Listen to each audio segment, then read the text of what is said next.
making some tangy orange chicken from scratch. This is a recipe that I came up with myself one day. And these are the ingredients you're going to need. Chicken, we go with boneless, skinless chicken thighs. We'll use dried organic mangoes, some oranges, honey, avocado oil. We're going to use white jasmine rice today. You can also use brown rice, salt and pepper, some onion, garlic, and ginger, and then some carrots and broccoli. That'll do it for our ingredients. We'll move on to the steps to get it prepared. Alright, the next step is going to be cooking your rice. You'll want 2 cups, 2 dry cups of rice. We're using jasmine rice. And your preference in cooking method, we use a rice cooker. You'll get that rice cooked or started cooking, and then once it's done you can put it to the side. Okay, next step is to chop about 5 or 6 cloves of fresh garlic. This is a bulb of garlic. The little fingers in there, or whatever, are called cloves. So 5 or 6 or 8 or 10 of them, whatever you feel is good. We used about 6 to chop up to about that much. And it's probably 3 tablespoons or so. On to the next step. Alright, the next step is going to be to chop some ginger. And again, this is to your preference. We use about 3 tablespoons of ginger. Fresh ginger. Peel the, slice the paper off the outside of the root, and then chop it up into fine pieces. And then put it to the side. On to the next step. Alright, the next step is going to be chop half of a purple or red onion and into little, half-inch, quarter-inch size little chunks. You should get about 1 cup of onion after it's chopped. Alright, the next step is going to be zesting about 4 or 5 oranges using a fine grater like that one there to get the orange peel off of the oranges. And you should end up with, a 1/4 cup or so of zest, and then squeeze out a few tablespoons of orange juice as well. And then put that to the side. On to the next step. Alright, the next step is to chop up about a cup, a 1/2 cup to a cup of dried mangoes into little, 1/2-inch size, 1-inch size chunks. And then put those to the side. On to the next step. Alright, the next step is going to be to chop up about 5 or 8 carrots, giving you about 3 cups of carrots after they're chopped up. And then put those aside. On to the next step. Alright, the next step is going to be to chop up some broccoli florets into small to medium sized florets. You don't want the chunks too big or too long of a stalk,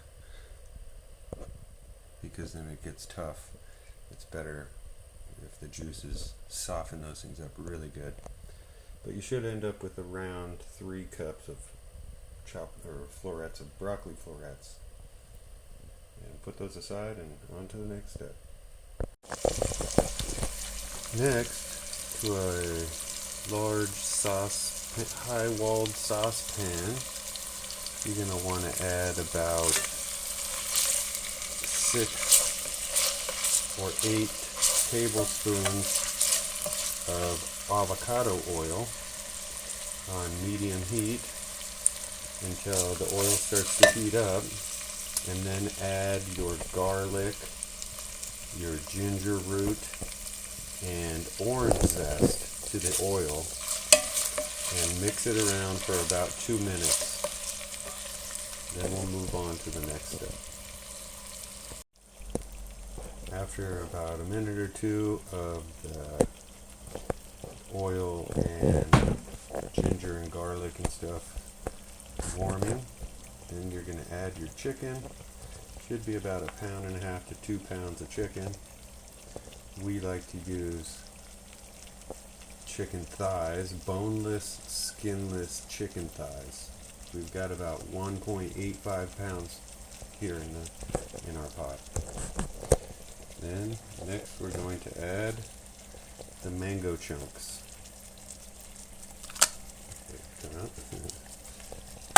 And then we'll stir those up and add the next ingredient onto the next step.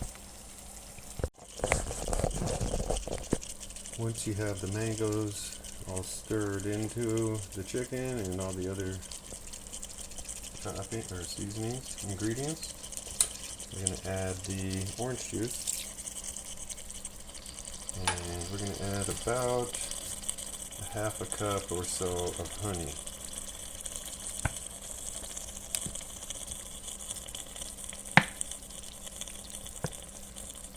A good amount, but not too much.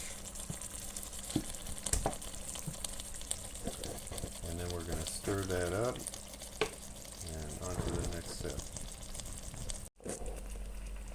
Once you have all those ingredients in there, get this thing stirred up a little bit. You can turn your heat up to medium-high and let that cook for about 5 or 6 minutes, stirring occasionally. And I would put the lid on it at that point during the cook time. So you'll put the lid on, stirring occasionally, turn the heat up to medium-high, put on the lid, stir it occasionally, and do that for about 5 or 6 minutes, and then we'll add the next ingredient. We'll go to the next step. Alright, after this has been cooking for about 5 or 6 minutes, we're going to add our onions and our carrots and our broccoli, and then we're going to continue stirring on medium-high heat. We'll keep it covered, stirring occasionally on medium-high heat for another 10 or 12 minutes. As you stir it, the chicken's going to start softening up, and you'll want to use your utensil to kind of poke it and break it apart, getting all those juices and flavors into the chicken. You can even use a fork if you want to kind of break it up. You don't want it shredded, but you'd like, it's good to kind of poke holes in it or whatever. And so we're going to do that for about 10 or 12 minutes, and then on to the next step. So after about 10 minutes of cooking on medium-high, stirring occasionally, which is, every 3 minutes or something, 2.5, 3 minutes, they'll start to become some more juices at the bottom from the chicken, fats, and water from the vegetables and stuff. At this point, we're going to take off the lid, and then we'll lower this down just a little bit to medium-high, low. So probably still medium-high. You still want it to be boiling, but simmering, but not rapid boil. So depending on your oven, your stove, I put it just a little above medium. And so we're going to keep the lid off and continue stirring it until this watery stuff starts to thicken. And that's going to be all the honey, and the juices will still be down there. It's going to start to caramelize a little bit. That's probably going to take another 10 minutes. So we'll continue to stir this occasionally or frequently.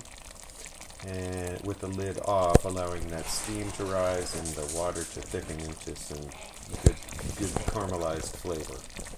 And we'll go to the next step. Alright, after another about 10 minutes of simmering on medium high-ish, and stirring frequently or occasionally, the juices have started to reduce a little bit. They're not going to completely go away. You don't want them to completely go away. Just about half as much as they were when they all appeared. And so we're almost there. We're going to be doing another about 2 minutes, and then I'll be dumping the rice in. That's going to be the next step. Is add the rice, which is already cooked and done, sitting to the side. So that'll be our next step in another couple minutes. Alright, so after a couple more minutes of simmering, just dump all this rice in. It's 2 cups of rice when it's dry, and then it turns into this much rice. Next step is going to just be to stir it all around until all those juices are soaked up by the rice, and then it's ready to serve. We're almost ready to eat this. On to the next step of stirring this thing up. Alright, once the rice is all stirred in, it's going to look something like this. The rice changes from just white into absorbing all that flavory, orange, tangy yumminess. And then you're going to add salt and pepper to your liking and continue to stir that in for another minute or something to let it all absorb in. Or you could have done it about a minute or so ago. But at that point, it's ready to serve up, hot, ready to eat. Enjoy. Alright, there it is when it's all done on a plate. Super good. Not sure it's so much on visual, but it tastes delicious. Those flavors, the orange peel and the mango and stuff, super tangy yumminess. And that's it. Enjoy. See you next time.